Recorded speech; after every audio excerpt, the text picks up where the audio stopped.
Hello guys, welcome back to our channel. If you are seeing a red light on your Hive receiver, it usually means the receiver is not communicating properly with your heating system or thermostat. This can cause your heating or hot water to stop working the way it should. The red light is basically a warning signal that something is not connected correctly or the system is not synced. Many users get worried when they see this, but in most cases, it is caused by simple issues like connection loss, power reset, or pairing problems. Since the Hive receiver works as a link between your thermostat and boiler, it needs a stable connection to function properly. Fixing this issue is usually quick if you follow the right steps.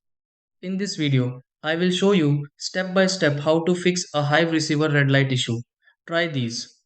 Number 1. Turn off the Hive receiver and switch off power to the Hive receiver for a few seconds. 2. Turn the Hive receiver back on and allow the Hive receiver to restart completely. 3. Check the connection between the Hive receiver and the Hive thermostat for proper pairing.